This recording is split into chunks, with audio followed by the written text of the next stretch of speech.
நீதிமொழிகள் 9ஆம் அதிகாரம் 1 முதல்.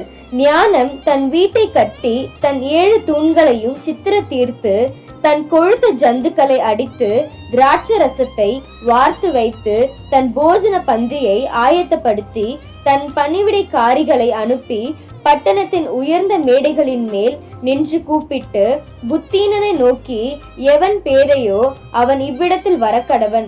நீங்கள் வந்து என் அப்பத்தை புசித்து நான் வார்த்த திராட்சரசத்தை பானம் பண்ணுங்கள். பேதமையை விட்டு விலகுங்கள், அப்பொழுது பிழைத்திருப்பீர்கள். புத்தியின் வழியின் நடவுங்கள் என்று விளம்புகிறது. பரியாசக்காரனை கண்டிக்கிறவன் இலச்சை அடைகிறான்.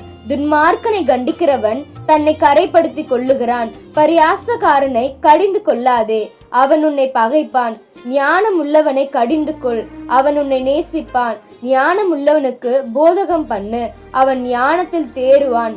நீதிமானுக்கு உபதேசம் பண்ணு, அவன் அறிவில் விருத்தி அடைவான்.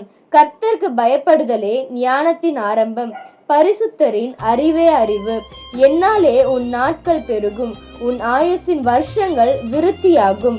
நீ ஞானியானால் உனக்கென்று ஞானியாவாய், நீ பரியாசக்காரனானால் நீயே அதன் பயனை அனுபவிப்பாய் என்று சொல்லுகிறது.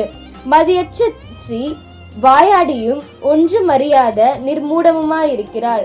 அவள் தன் வீட்டு வாசற்படியிலும் பட்டணத்தின் மேடைகளிலும் ஆசனம் போட்டு உட்கார்ந்து தங்கள் வழிகளை நோக்கி நேரே போகும் வழி போக்கரை பார்த்து, எவன் பேதையோ அவன் இவ்விடத்தில் வரக்கடவன் என்றும், மதீனனை நோக்கி திருட்டு தண்ணீர் தித்திக்கும் அந்தகரத்தில் பூசிக்கும் அப்பம் இன்பமாயிருக்கும் என்றும் சொல்லி கூப்பிடுகிறாள்.